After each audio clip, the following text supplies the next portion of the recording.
Okay. Why does this happen every single time? Every time we get ready to start. I know, because when I'm not supposed to laugh, I laugh. Hey guys, welcome to the RoundTable episode 70. I'm Jenny Walker, the social media ministry leader here at Life. And this is Mike Hill, our lead pastor. And I almost said senior again.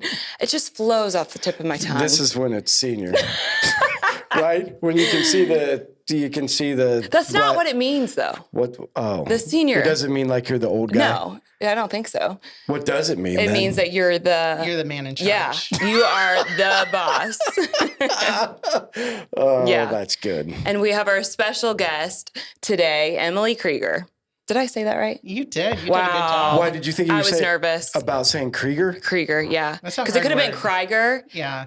Which that doesn't sound right when I say it, but when I think it, it sounds, Not a lot of people know how to say my last name. Well, Really? even when I say it, it sounds like I said it wrong. Mm-hmm. Kreiger. Yeah, I don't know why. It's just one of those words, but you think you said wrong after you said it. Right. Yeah. But I said it right. Yeah, and so before we get into it, we're coming off a cool Sunday. So Yes, maybe we are. If people Baptism don't know Sunday? Baptism Sunday. So we had 41? 41. 41. 41. People were asking me Awesome. at the end, and I'm like, I have no idea. Yeah, I how had to go many back were. and count. Yeah. You know how long it took me to count I knew that there were 30 people, and then the open baptisms, took me probably like 30 to 40 minutes to count them. Yeah. Because on Facebook Live, it would like go back 30 seconds. So then I would miss people because everybody like was in random spots. So I had to screenshot every single person after like the 10th time that I was counting because I realized I couldn't keep track. But for that many times, I thought I could keep track. I'm like, okay, 1, 2, and then I was like, nope. Yeah. But Either that's way, amazing. it's always a cool Sunday for me because I grew up in a church and never saw anybody baptized. Which is Right. crazy. You know, grew up in a Methodist church, and you baptize when they were kids. And I don't Right. know if that's like the thing is like, then you never get baptized, but you never heard stories. You never saw people like, oh my gosh, this is my life. And just to see the plethora of different stories, young and old, and where people are coming from. So I always love just sitting back, listening to God's still alive, God's still working, lives are changing. Yeah, incredible things are happening. So it was a good Sunday at Life Church. It was. Good to see It was. everybody A together. A lot of people that you wouldn't have expected to come up during open baptisms did. Yeah, no, I was surprised. Yeah. And I heard a lot of cool stories afterwards from reasonings of why some of them went up, and it was really neat. Really? Yeah. That's God neat. was in the place Sunday. Yeah. Like, I don't think I have talked to one single person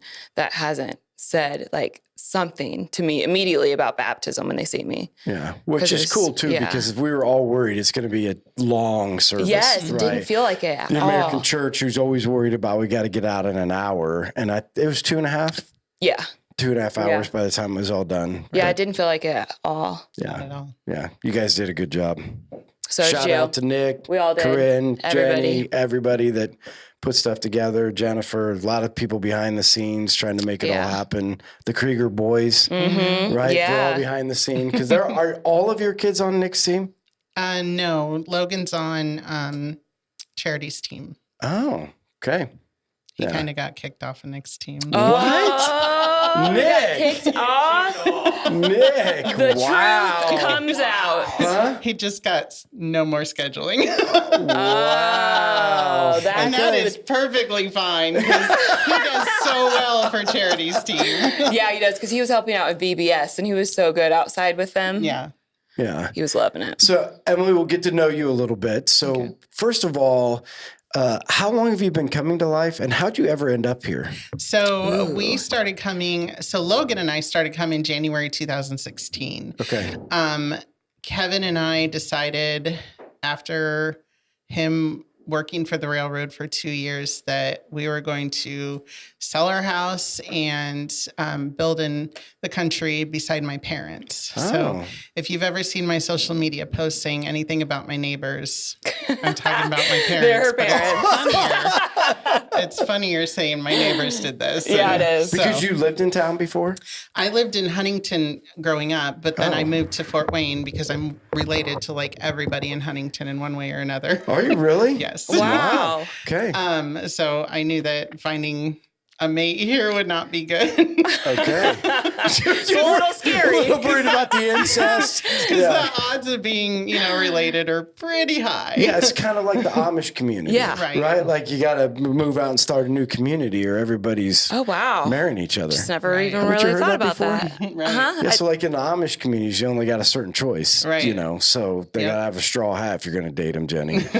Yeah. So anyway, so then a lot of times they'll just take a whole family and move them to a whole nother Amish community to mix and it start up. over. That way you can mix the genes back up a little bit. Yeah. Using them too So much. you grew up in Huntington, went to Huntington North, and then moved to Fort Wayne. Mm-hmm. Okay. Yep. So the story of, I guess it was 2017, not 2016. I apologize. But the story of us coming out here was very, God was moving in our family when we moved out here because we didn't have anything. So we sold our house within one day. And this was at the very beginning of the housing bubble. Okay. So it was the very first year that people were like, oh my gosh, I need a house. I need it now. Wow. And so we sold it for over asking. And it was like, what just happened? And we were expecting it to be on the market for, a month or two because our neighbor across the street, hers was on the market for a while. And then all of a sudden she sold it. And then we had ours on the market for one day and it sold.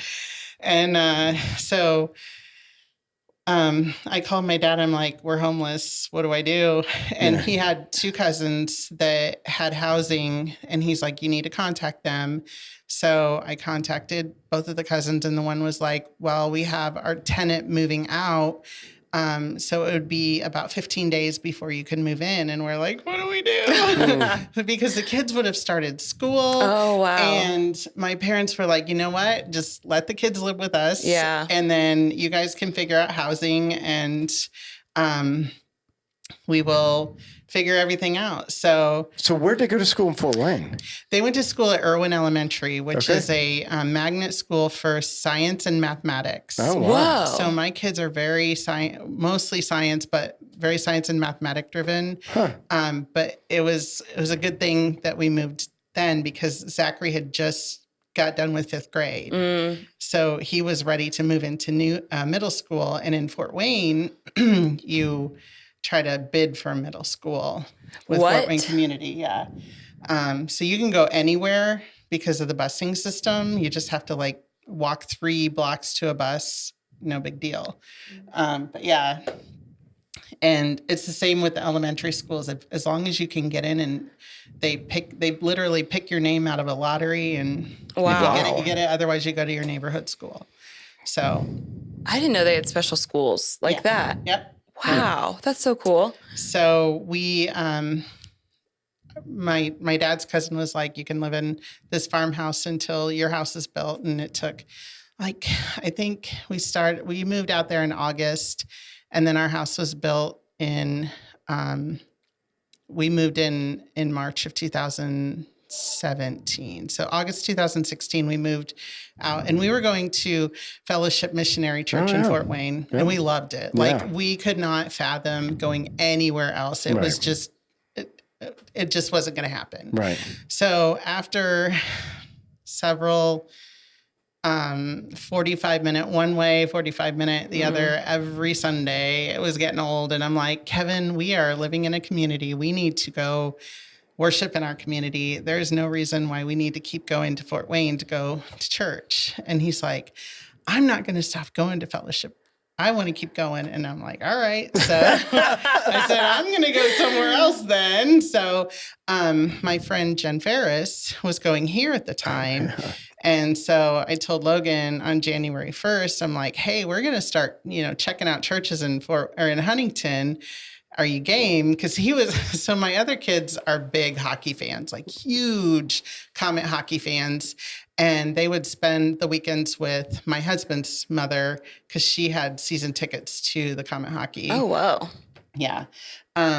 So then we went here the first January that you guys were open. Because I know the very first January. Yeah, we're always closed in between. So the first January you were open, we went here and she didn't know. I didn't tell her. She came up to me. She's like, oh my gosh, you're here. That's so awesome. So she went and got extra chairs for me and extended the rows. And she was like, let's go put Logan in the kids' church. And I was like, all right, I don't know what this is about.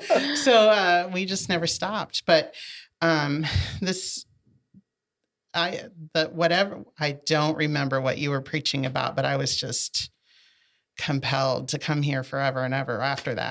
Because I'm like, Kevin, you have to listen to this guy. You have to. He's relevant. Everything he's saying, you will love it. You just need to come. And he's like, fine. He had to be dragged here. So I got him to come here in March, and he went to fellowship maybe once or twice after that, but then he never stopped. And then we got dragged into VBS. Dragged in. Into 2007. So what funny. happened was there's these ladies standing at the bottom of the stairs back when church was upstairs, and they're like, hey, we need volunteers for VBS. Can you help? And Nathan's like, yes, let's do it. Let's do it. Sign up for tech, Mom. And I'm like, I know nothing about tech. He's like, I'll be right there with you. It's fine. I'll be with you. And I'm like, and he's all how right. old at this point? 2017. He would have been, what, 9 or 10? Wow. Okay. Cool to see kids want to help. Yeah, like I that. know. So, no, he was in 5th grade. Because for the people that don't know, you have 3 sons. Yep.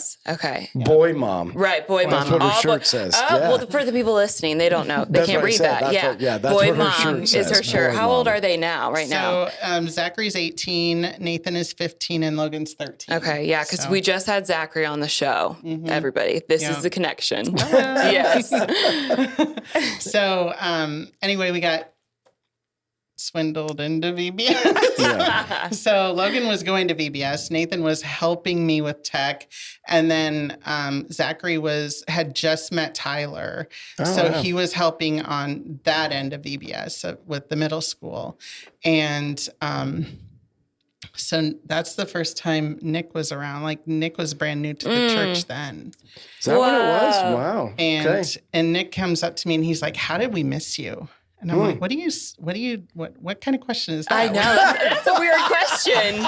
He's like, A cool one. You could take that in a lot of different You ways. could. How did we miss you? right. He's like, how long have you been going here? And I'm like, since January. And he's like, how did we miss connecting with you? And I'm like, I don't know. Yeah, because the church wasn't that big. No. Yeah. Yeah, the church was That pretty makes small. sense. the that church has question. exploded since the pandemic and Yeah. everything else. Yeah, a But, lot has changed in the last 2 years. right. Yeah. So anyway, Nathan basically took over tech at that point. I didn't even sit down in the chair. Dan was there and Nathan was there, and they formed their bromance. Aw. And Has he always been involved in tech? Nathan, yeah. Yeah. Okay. Nathan, you are gonna love his podcast. He is such a beautiful mind when it comes Aw. to tech. Yeah. But anyway, I started taking pictures. I remember during VBS, you decided to go into the Boy Scout room upstairs and let the children paint your face, and you Completely. were just Completely. Oh, covered. it was like, yeah, no, for sure. Wow. Yeah, it wasn't a little thing on your cheek. No, it was the whole my entire face. They basically took a paint can and dumped it on his head. I bet and they it had was so much just- fun, though. It was hilarious. Yeah. But it was a fun time. Right. But then everybody started getting involved after that. Tyler asked me to join his team, and I started being the middle school girls youth group leader at that point. And then Zachary's now middle school boys youth group leader on Sarah's team. So that's really cool. That is cool. Yeah. So let's talk about, because I think, this is kind of a cool transition. So did you grow up always involved in the church? Because it is kind of interesting to me that like a lot of people come and you just participate by showing up, but listening to your story at fellowship and then listening to your story at life. I mean, you came and although you were dragged in, still from that point, you've been highly involved. Right. So was that what you grew up watching? So no, not at all. Okay. Wow. Buckle in. So I grew up, my mom is very devout Catholic, and it's shocking that she married my dad because he's a Protestant. Ah. And I grew up going to St. Peter and Paul's and St. Peter's First United Church of Christ, back when it was a United Church of Christ. Oh, now it's a wow. community church. Every day until I think it was third grade when they allowed us. After you got, you took your first Holy Communion. And then after that, my parents were like, you need to decide where you go. Where your loyalties lie. Right. Wait a minute. Every day? Every Sunday. Oh, Every every Sunday. Sunday. Every Sunday. Okay. We would go Okay. to 2 different churches. We'd go to my dad's in the early church service, and then we go to my mom's church in the late So church. interesting. Yeah. So I don't really remember going to my dad's church that much, but my dad did remind me of a story. He's like, you need to tell them that your first Holy Communion wasn't at the Catholic Church, that it was at my church. So he's like, it made your mom so mad. Oh, I bet. Yeah. So my dad's probably the orneriest guy you've ever met in your life. And Still alive? yeah. Oh, Yeah, awesome. everybody loves him. But anyway, so I started going to my mom's church. My sister made the same decision, and my brother kind of still floated back and forth. And then when we started having kids, Kevin and I decided to start going to Catholic church again. And then we, at third grade, when Zachary was in third grade, we decided, so that's when Kevin started with the railroad. And he would come to church with me every Sunday up until third grade for Zachary. And then I'd have parishioners come up to me and be like, did you get a divorce? Did your husband die? What happened? Wow. So Not like, hey, we miss you. Yeah.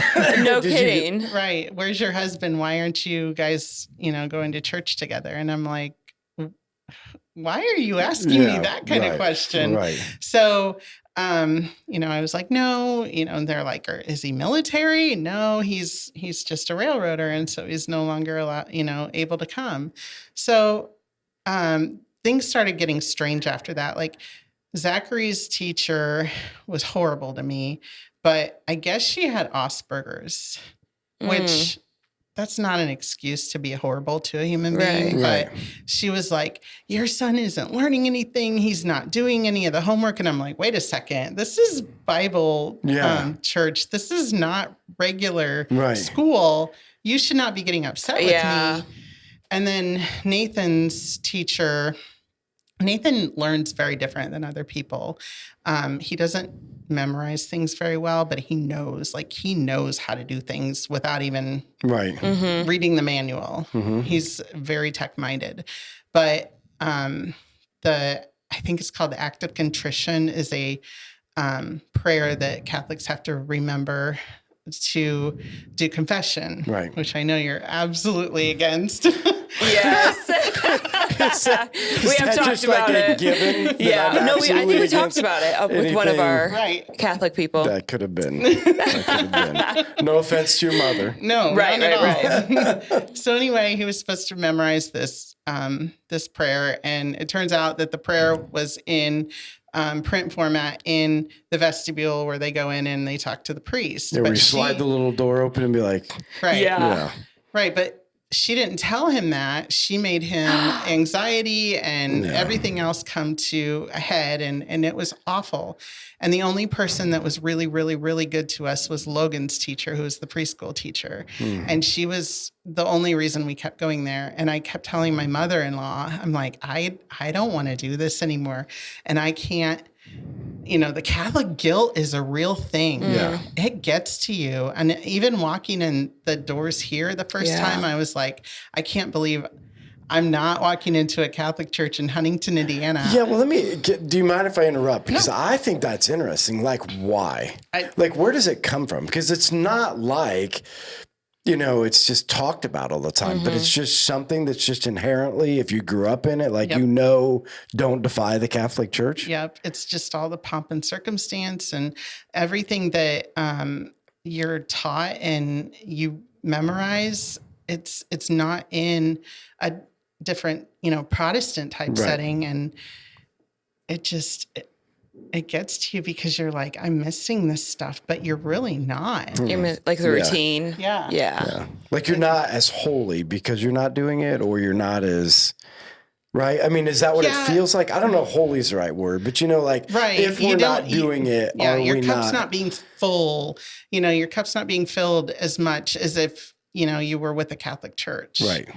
So. Yeah, sorry. I didn't mean to interrupt you, That's but so I hear that strange. all the time. Right. It's like people that walk away from the Catholic Church there's a sense of like guilt. So like you let somebody down. Right. So the lady that was greeting the day that Logan and I walked in for the first time, when you got your little cup and everything after church, she's like, I said, yeah, I used to be Catholic. And I said, you're the very first person that I said that sentence to ever in my whole life. In your whole entire life? My whole entire life. And she goes, yeah, I was Catholic too. And I'm like, what? That's amazing. I'm not alone here. Right. So she was probably, I don't even know who she was. I don't even know if she still goes here. I don't even know if she knows me. But the fact that she said, yeah, I used to be Catholic too. And like so forthcoming. Which in Huntington, Indiana is pretty common. Mm-hmm.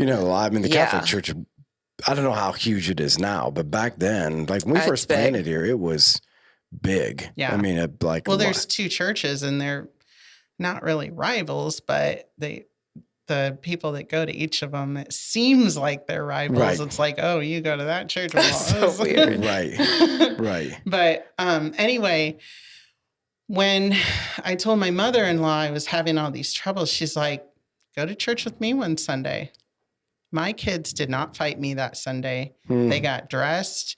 They got ready. They got out the door. They grabbed their little tumblers so they could get hot chocolate there. So they had been there before. Yeah. Well, they Comet hockey was a huge thing in our house. So they knew if they went to fellowship, bring your travel tumblers so you can get a bigger hot chocolate than the little 8-ounce cups that they have available. So yeah, after that, it was like, why am I doing this to myself? Because struggling with little kids is a lot different than struggling with teenagers. Oh, for sure. So, and how big of a deal was it to your mom? Oh my gosh. She wouldn't talk to me for a while. Yeah. Wow. And she's like, I'm just praying for you, and I just hope you make the right decision. And I'm like, this is the decision we made, you know? And my dad finally said to her, if you don't stop, you're going to lose your daughter. Right. So you need to stop and just let it go. Right. So do they think that you're like going to go to hell when you leave? Is that what is thought, or why is it such a big deal? I've never actually, my dad doesn't think I'm going to go to hell, obviously, but I've never actually asked my mom what she thinks is going to happen to me. Right. Like afraid because of. it's such a sore subject, you know? Yeah. And I'd rather just it be okay, you know, instead of getting into that deep conversation. So can I pry for a minute? Absolutely. So pry, yes. Well, I mean, again, because this has been something that's been on my mind a lot. So here's what I think. So I'm going to make an assumption. Okay. So this is an assumption, but I think it's pretty accurate after talking to a Catholic priest is that one of the reasons is that your mom would believe that she is not going to see you again because she's going to be in the heaven, the true heaven that was created for the Catholics, essentially, and that any Protestant might experience heaven, but never the way that a Catholic would. Because, again, Peter being the first pope and everything being a spinoff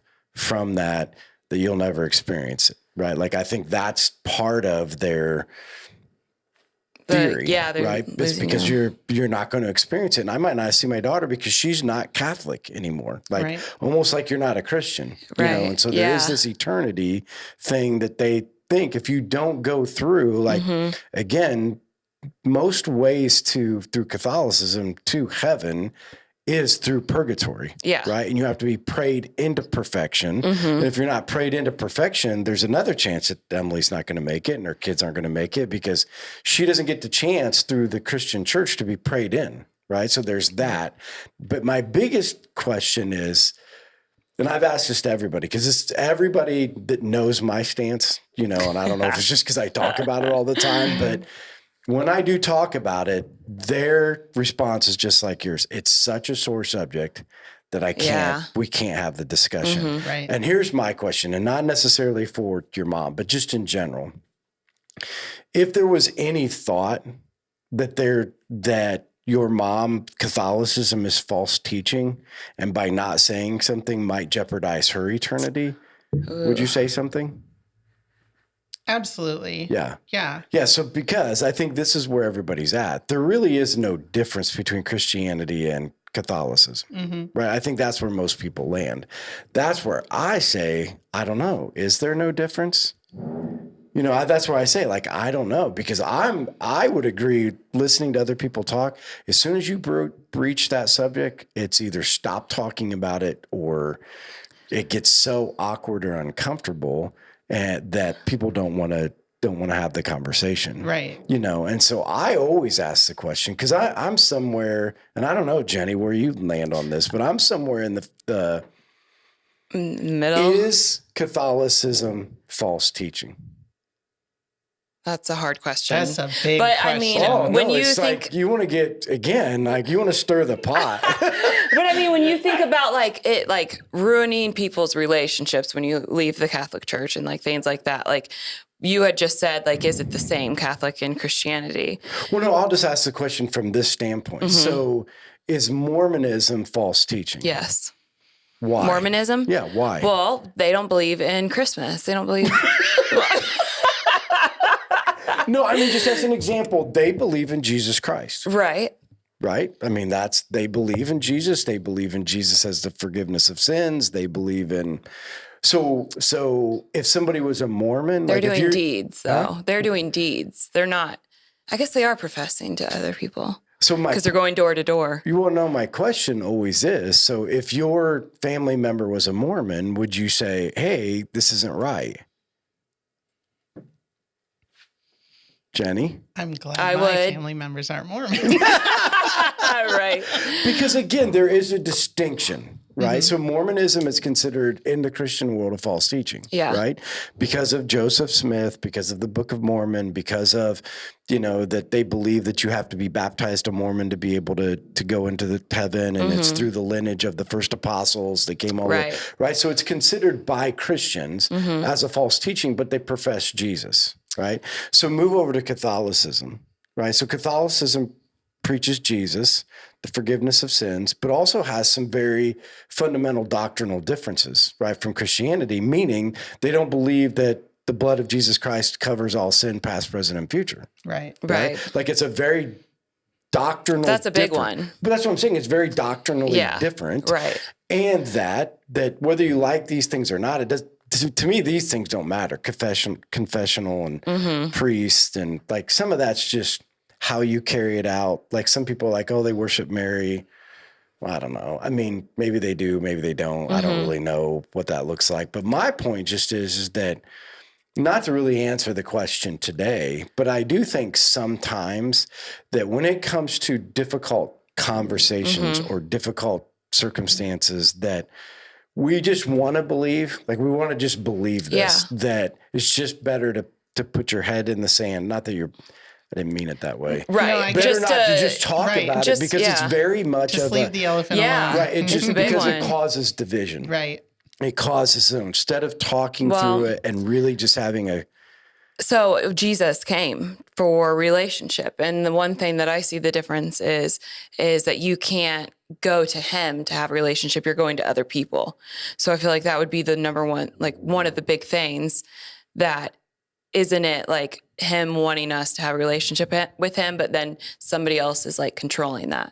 Well, my biggest part is why not? Why can't? This is what I've always said to all of my friends that are Catholics. Why can't you just talk about it? Like, why do you have to get so mad?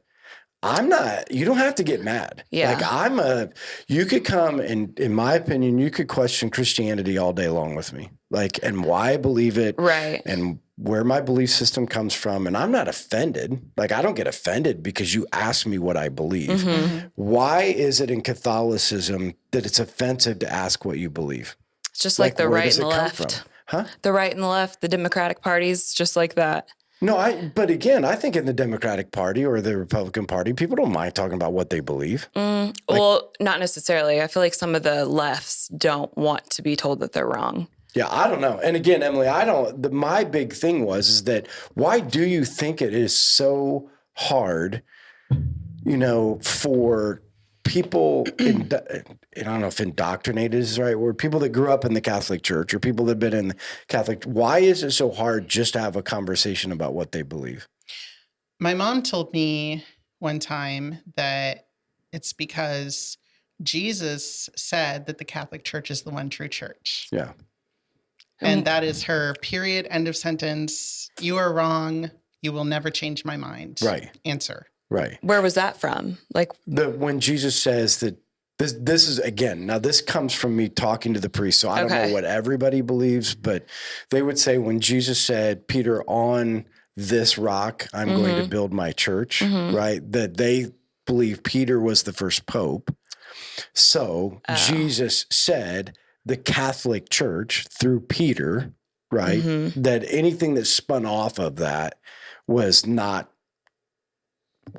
in line with what Jesus said, because Jesus said to Peter, on this rock, I will build my church and the gates of hell will never prevail. And so for them, if Peter's the first pope, essentially, and the lineage of all popes come from Peter, essentially what they're saying, Jesus said the Catholic Church is it. And if you're not a part of that lineage, you're not in. And all I'm saying is just support that, right? So then just support Paul going, in Arabia and spending time with Jesus, and Paul going out to all the Gentiles and planting all these churches that God honored, and did. Like, all I want you to do is just explain it. I know what you're saying. Like, I know what you're saying Jesus said to Peter. Yeah. But can you look outside of that and just say, okay, now, fine, if this is that, but what about every other church that is made up of your New Testament that you read, right? You read all of the epistles of all of the churches that were planted and you believe them. Right. But at the end of the day, it doesn't line up with all of it. So anyway, I'm not trying to put you in an uncomfortable spot. I was just curious. You grew up in it, and I see a lot of people, they'll say this, because I'm always the one who's like, I love to debate. Like let's just have the conversation. I mean, I don't have to be right or wrong, but I think it's fun to really figure out what you believe.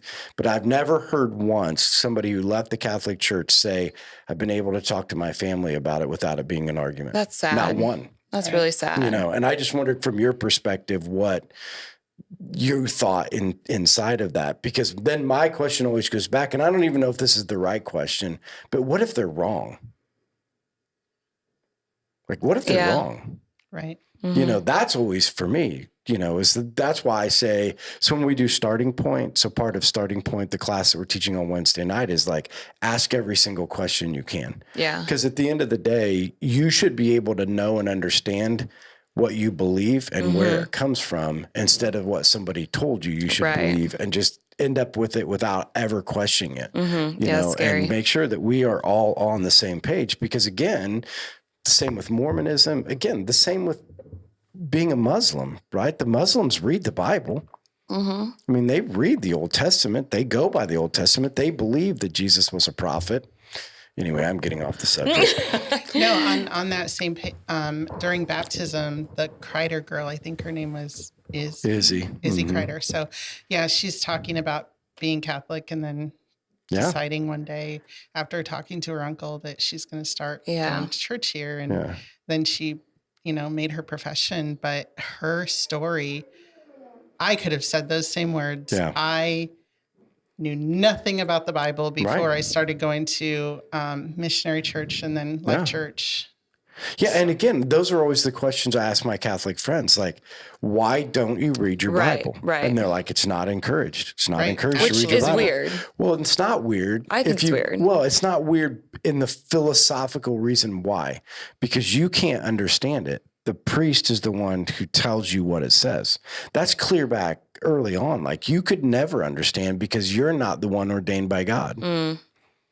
Right? That's that whole, the reason you have to go to a priest is because the priest is the intercessory to God. He has the ability to decipher, to look through, to understand, and you doing it on your own leaves it up for misinterpretation, and you could end up in trouble.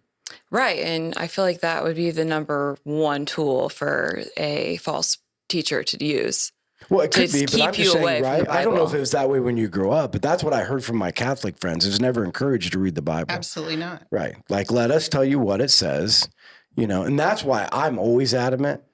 I would never trust me. I would read the Bible. No, I'm just saying. No, right. I'm going to tell you what I think, and I'm going to the best of my ability, but you should be reading it. Like, you should never let a pastor dupe you because it does happen. It's and easy. not just in the Catholic Church. It's easy Like, if I'm you're not picking on, there are Christian churches where pastors dupe people. I've had it happen to me, yeah. Yeah, they just take contextual things outside of scripture the way it's supposed to be and make it into an agenda. Sounds like good. I have a scripture to make my agenda work. Right. And get what I want. So because Kevin and I made the decision to start going to another church besides the Catholic church we were going to, my children now have a better relationship with Jesus. Yeah. They know the Bible. They know, if you were to tell them to look up Ephesians, they would know where to look it up in the Bible. And that blows my mind because at that age, I wouldn't have known anything. Right. And what a gift. Yeah. And that's why I say I want to make sure that people don't think I'm picking on Catholic people.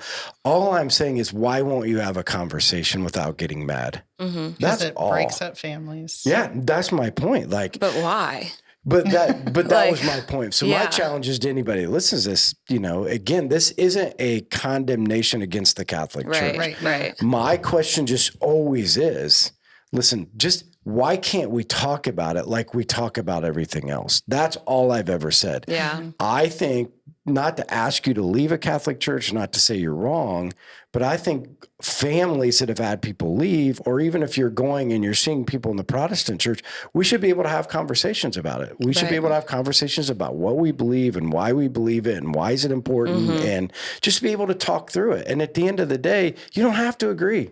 Right. Nobody, this isn't like socialism. We don't all have to agree. We can agree to disagree on some of the points, right? But at the end of the day, we ought to be able to have the conversation. So sorry, Emily, I didn't mean to get off on that subject, but I just love to hear people's view of what you grew up in and what it was like. And again, I think that there are a lot of people that are just like you, like, it's not worth it. It's not worth it. Like the family, if we bridge that conversation, everybody's done. Like imagine not having a relationship with your mom because I couldn't you imagine. Decided to go here instead of her church. Yeah, I couldn't imagine. Yeah. So and to talk about it, which would make it worse, right? Like it would just continue to make the relationship worse. Yeah. So it's better just left unsaid. Right. Yeah.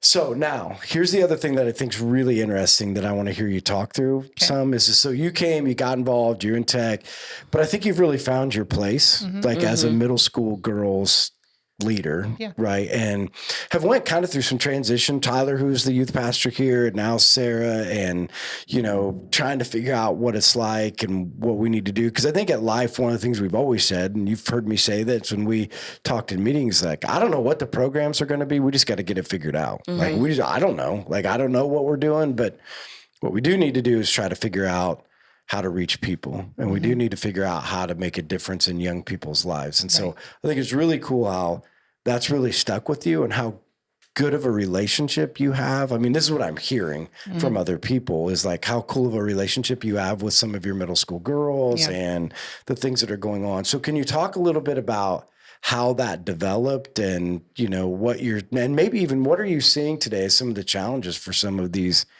young girls trying to grow up in a world that we're living in today? Right. So the young girls, they all want to be in love. I bet they do. Jenny, were you that way when you were young? Yeah. Yeah. I think every young girl is. Looking to be in a relationship. Oh yeah. You play MASH where you would pick your person. Play what? MASH. It's this game. You would write your houses that you wanted, 4 houses, and then 4 guys you had a crush on. And you always had like 3 to 4 crushes at a time. Really? That's just a young girl thing, I think. Yeah. Crushes? Crushes. Okay. Yeah. So the funny thing about me is I always encourage them. I'm like, girls, it's so stupid to be in a relationship when you're in middle school. Think about it. You can't go anywhere. You can't do anything without your mom and dad. So just live your friendship life, you know? So they get on me about that. I bet. But yeah, I love the girls that are with me now on Sunday mornings. They're so much fun.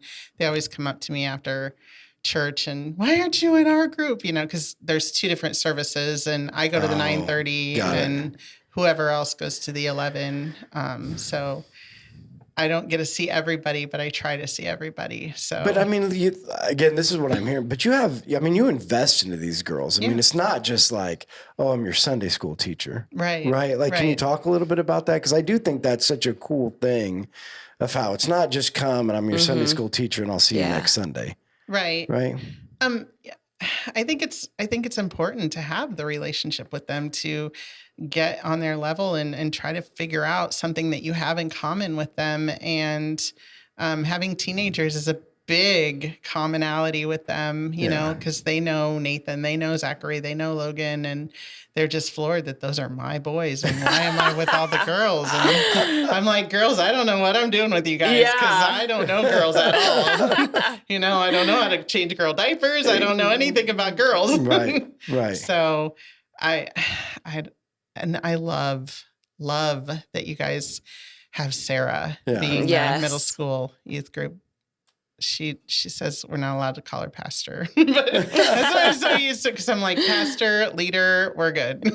So she brings a lot of energy, you know, to the table, and she and I met when we were in Tyler's youth group together. Oh, really? Right. Yeah, she was in there. Yep. She and I were teaching together for a while until she decided to do other things, and then she came back, and I'm like, yay! Because every time we'd see each other, I'd be like, Sarah Penny. And she'd be like, Emily. Yeah, I was going to say, I bet you could hear it across the room. Like every time Sarah talks, it's like, hey!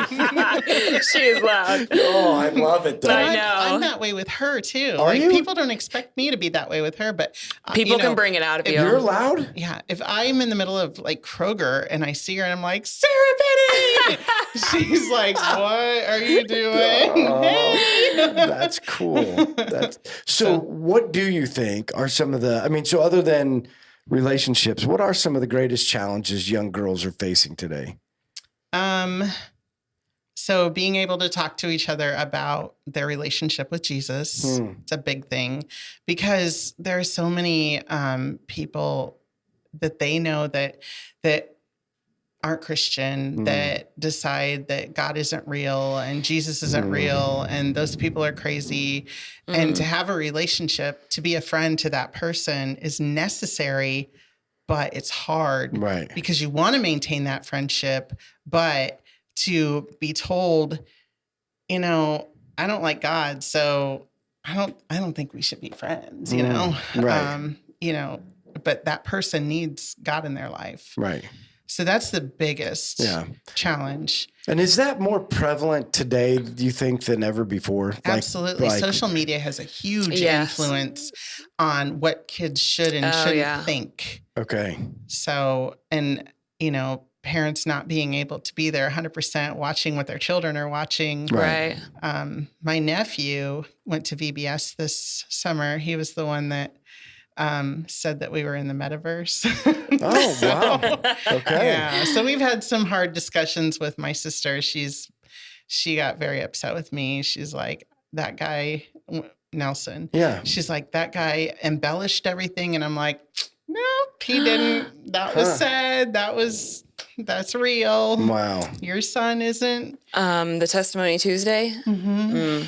Yep. So, I didn't put a name on it, but it was obvious. Yeah. No. Oh, I know.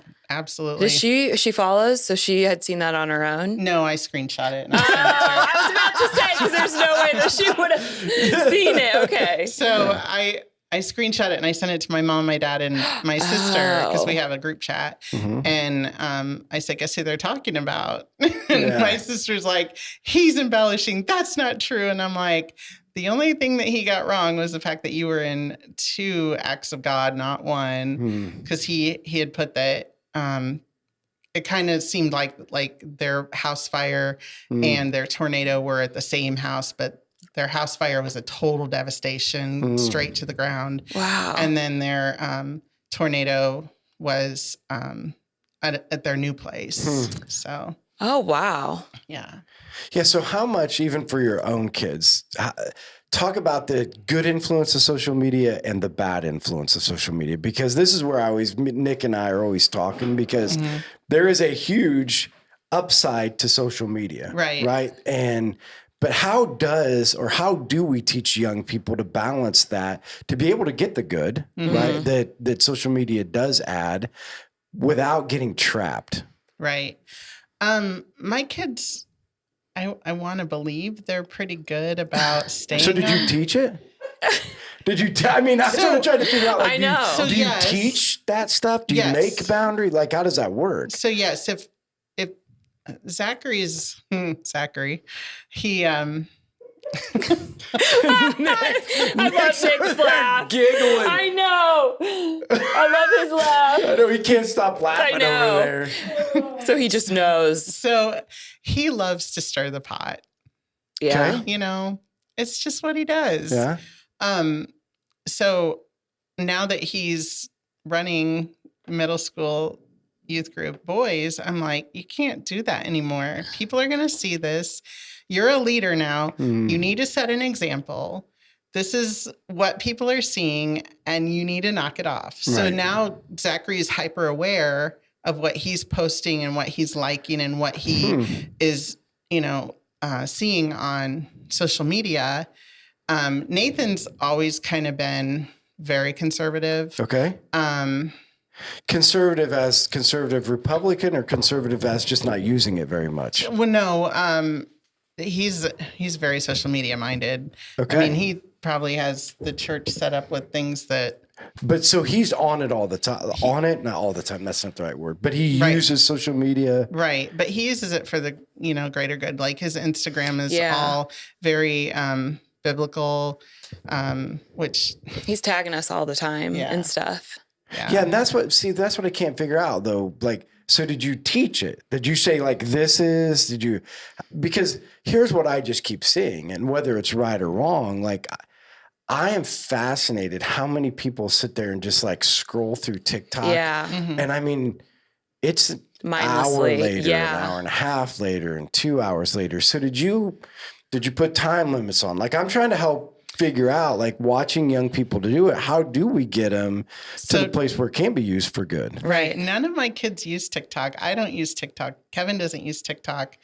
And it's because I don't know if this is the case anymore, but in the beginning, it came out that it was Russian spyware. So the boys were like, we're not going to do Russians. that. Wait, yes. What? It was that around In the beginning. Is it true? Yeah. I don't know. That the Russians are using TikTok? Right. So we were like, you guys don't need to put that on your phone. That's, if it is true, that's just one extra thing you don't need. Okay. So they find their other outlets. I mean, Logan is on YouTube all the time. Okay. He loves watching reels on YouTube. Watching what? Reels. So it's basically TikTok, but it's YouTube version of TikTok. Just not run by the Russians and the Not by Chinese, the for crying out Russians. loud. You're safe. Okay. America. Yes. America. We got American flag in here. So, but we've had conversations with them. I'm like, if it goes on the internet, it's forever. Because Nathan's a troll. He really is. He trolls his brothers all the time. Really? All the time. And he will take pictures that Zachary's posted on the internet like long time ago, and he'll print them out. Like, we do T-Mobile, and T-Mobile gives out free prints all the time. So Okay. I get them all Oh my printed. gosh. And he'll like randomly send them to people and leave them around people.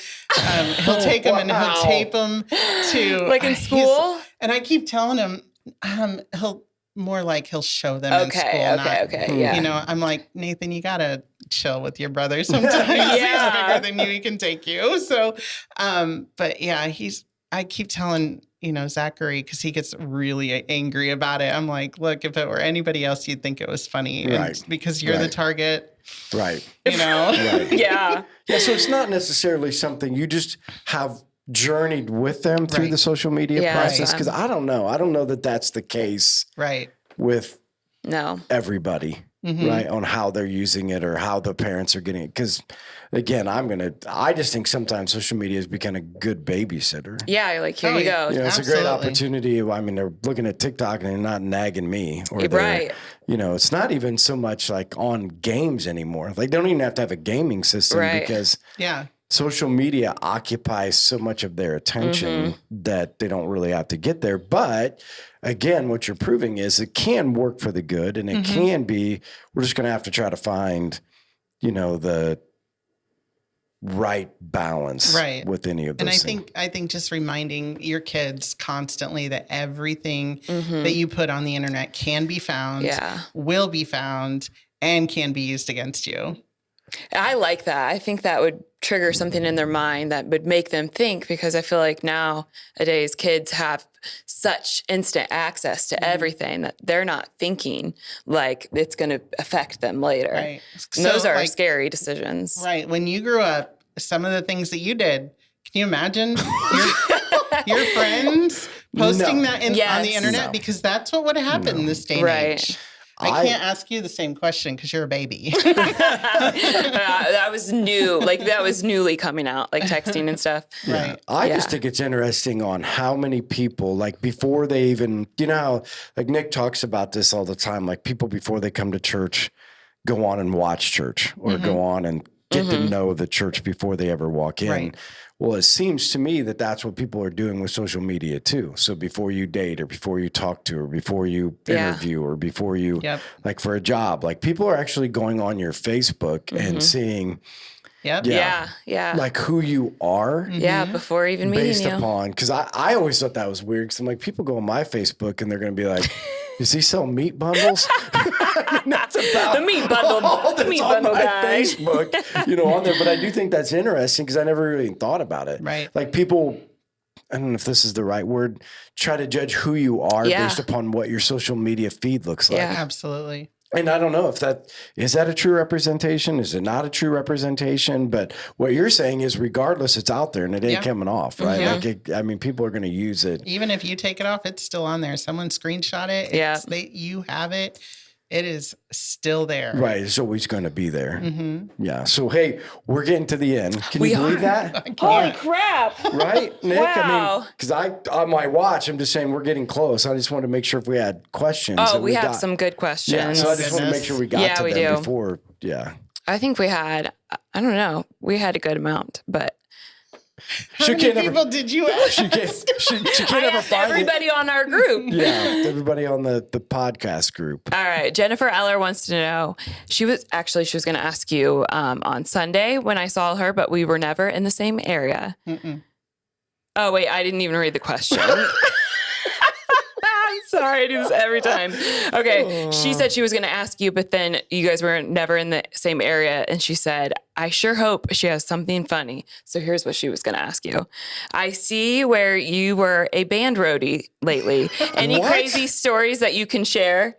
So Nathan is involved in the Troy Oswald band. He's the audio engineer. He's self-titled audio engineer. Got it. So being a 15-year-old, doesn't have a license. So you are the band roadie. So you're taking him everywhere. When does he get his license? Well, it'd be 16 or 16 and a half. No, yeah. So is that like soon? I mean, I don't know. No. He just turned 15 in July. Oh, wow. So you got to wait. So you'll be a band roadie for a while. Yeah. So I don't really have any funny stories. I guess the one funny story was we went out to this church out in the middle of nowhere, and Dan Smelser was with us, and I am a firm believer in sunscreen. Oh, and no. Dan is not.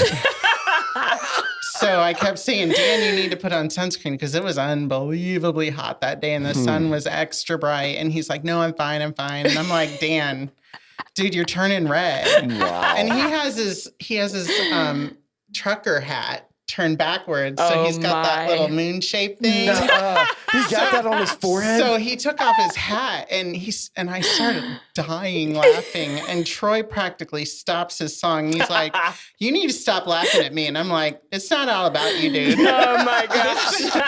If you saw his head. That is hilarious. Dan. Yeah. That's That good. was funny. So- That's good. Okay, Troy wants to know, how much do you love hanging out with the Troy Oswald band?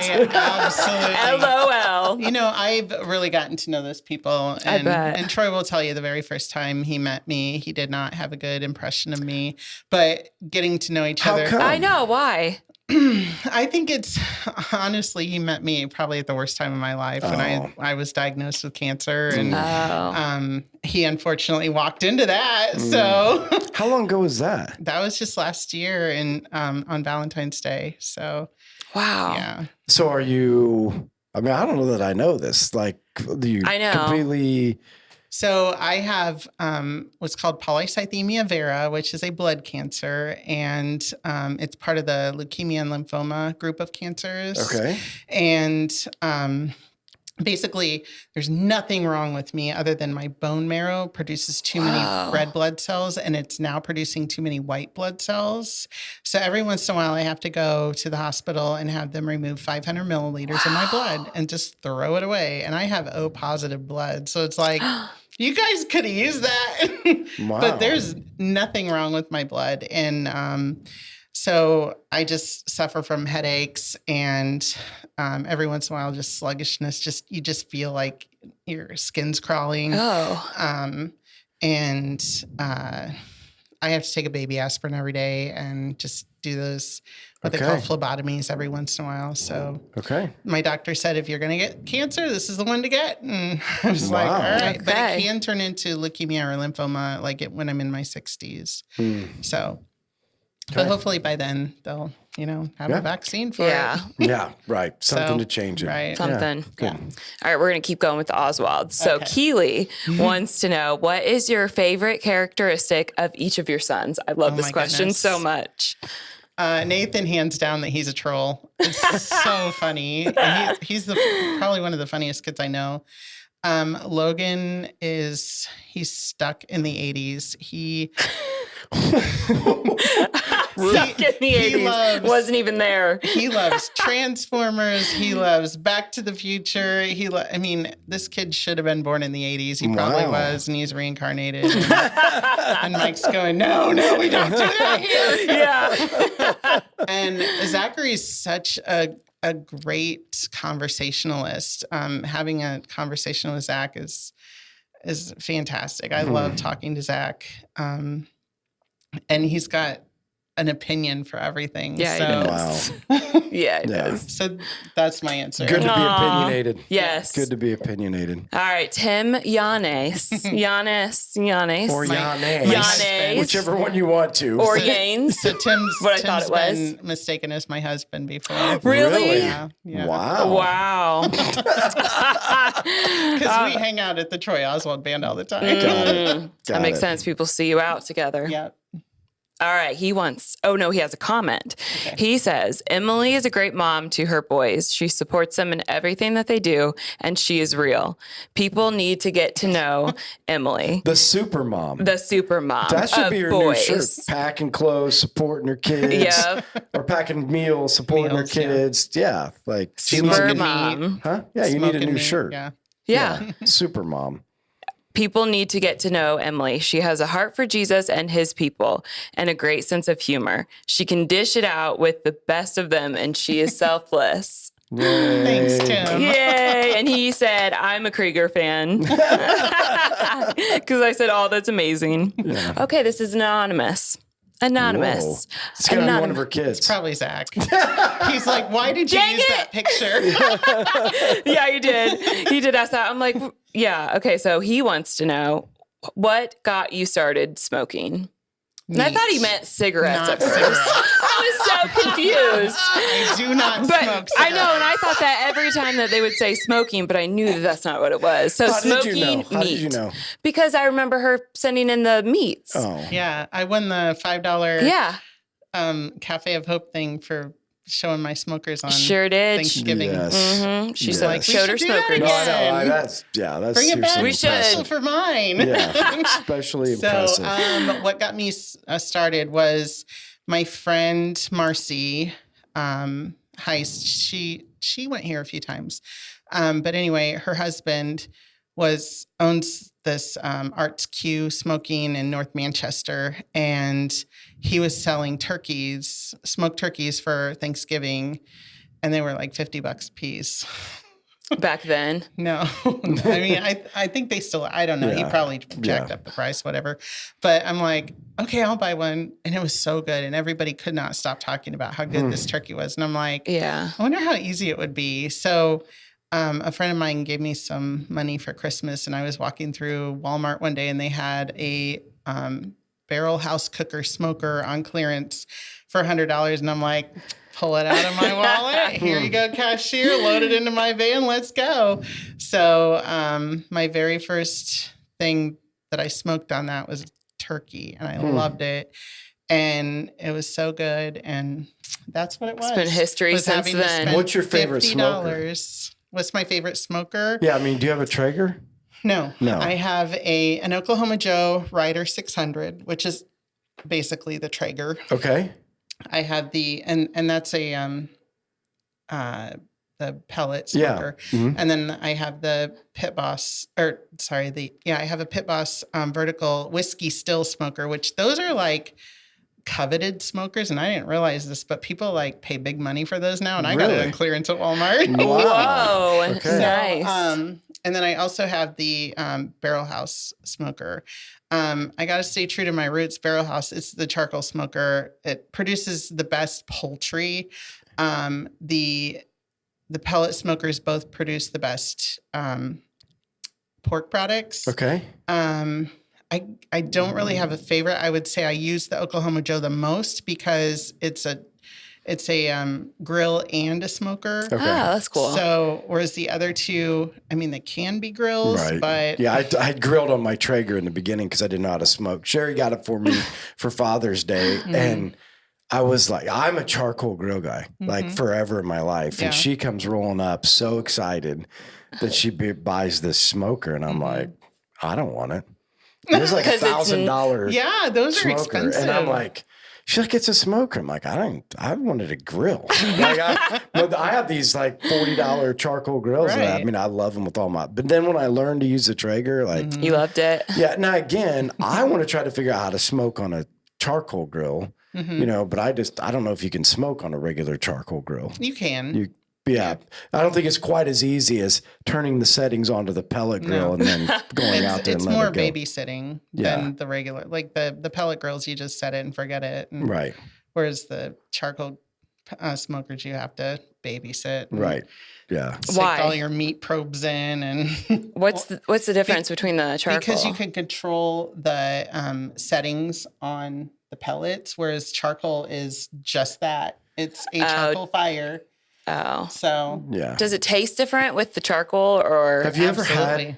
meat on a charcoal grill? I'm not sure. Once you have meat on a charcoal grill, you'll never go back. I just don't know. I don't watch people grill. Is that true, Nick? Like again, there's nothing Yeah, like but how a would you charcoal. know if you've had it? Well, you take a bite You out would of it. know. No, there's I wouldn't know. There's no comparison between a hamburger on a gas grill and a charcoal grill. Nothing. True. I know, but I just don't think I would know. Yeah. No. You No, would. You no, would. I don't think I You would. would. Okay, let's Taste just test. have a cook-off. Taste test. Huh? Yeah. No, I'm just. When you agree, Emily, like there's. Yeah. I mean, again, smoking is one thing, right? Right. But I Smoking, mean, when yeah. you grill, there's to me personally, I don't think there's Because it anything has that like. burnt, like crispy, like the outer How do you shell of the explain it? hamburger. I mean, just the like taste of that. the food tastes like like it's off a charcoal Like, does it grill. taste like McDonald's hamburger? Like, it Kevin, tastes no. like. Does it taste like a McDonald's hamburger? I know, but you know how they're like not like crispy? They got that little crunch on them. Kevin's uncle once told me that eating off a charcoal grill is like eating a cigarette. Because of the crunchiness, right? No, because of the flavor. Yeah, the flavor. You get that smoke flavor. Yeah. It's, Okay, I it's think I more have. infused. Yeah. Yeah. I think I But- have. I think he's wrong. I don't think it tastes like eating a No. straight cigarette. No. It's delicious. I mean, has he has he done cigarettes that? taste like that? It's The delicious. best thing I about don't think so. well, they called the first time I got introduced to charcoal grill, they called them the 3-beer grill. Right, 1 beer to get it going, 1 beer to grill, and 1 beer Yep. to enjoy your food. Yep. Right, like that's how they call it because it does take time. It does. You can't just flip the switch and go out there and throw your stuff on. But it's what I love about it. I mean, and then you walk up and you smell a charcoal grill cooking, and it's like there's nothing like it. So my opinion. I do Thanksgiving turkey on my charcoal smoker. So Ooh. and I also do the turkey trot in Huntington. Oh, So goodness. I start my charcoal grill before I go to the turkey trot, That's and then early. come home and put my turkey on it, and then Yeah. host Thanksgiving. Wow. Yeah. There's nothing like Supermom having. again. Yeah, that's what I Yes, say. Supermom. seriously. Right. You can right. tell the difference with the turkey because I don't like turkey other than being in the smoker. Really? Yeah, I've Yeah. never had smoked turkey before, but I've heard people say it's awesome. I can't eat turkey because I'd like choke. It's so dry. That's my point. I Like, I'm know. like, No. oh, But it's Thanksgiving's not- coming. Can you make hamburgers? It's Just not. inject that puppy with Yeah, it's- butter everywhere. Yeah. It's not in the smoker, and Yeah, that's why that's I what I actually mean. like it. Yeah. All right. I think this is a lot. I'm pretty sure. Kaylin Griffith wants to know, what is your favorite book in the Bible? I have to go with the love chapter of Corinthians because I was once told when you're looking for your mate, your life partner, you can replace the word love is patient, love is kind, with the name of the person Wow. that you think you're in love with. And if you can answer yes, honestly and truthfully to all those questions, then you can Marry truly him. be in love Oh, that's good. Wow. That's awesome. I with them. So know. it's always stuck with me. And I mean, we even have it in a print up on our wall in our bedroom. And Wow. so That's cool. That's cool. Never thought about that. I use that for every wedding I do. 1 Corinthians 13. Really? I always hear that to put your own name, but I've never heard to do that like as a test. That's really neat. Yeah. That's everybody's fact today, or not fact, but a tip. Yeah. Tip of the day. Yeah. So now when you go out on a date, sit Right. down with your wife or your husband and start figuring out if you can fill in the blank. And if you Are you can't, patient? Yeah. if you can't, you have something to work on. Right, there you go. There's your homework. Yep, Good job, yep. Emily. Gave Yeah, everybody that was homework. great. Yeah. So again, Emily, like, thanks for coming on. And again, excited about your journey of working with young people and just, your heart for getting plugged in and being involved and seeing how God's going to use you. And again, you said this when we walked in, we've never really had a conversation. never. That's still, I can't decide if that's terrible or good. I'm not sure which one, meaning that. I mean, I've always been told never be on top, never be on bottom, always stay in the middle. Yeah. So we've never had to have a hard conversation. But So- it's really good. good. I mean, it's been great to get to know you and be able to see your heart and see how God's using you, and excited to see what he's going to do with you in the future. So too. Yeah. thanks everybody for joining us, and we'll see you guys next week. All right. Bye. Bye.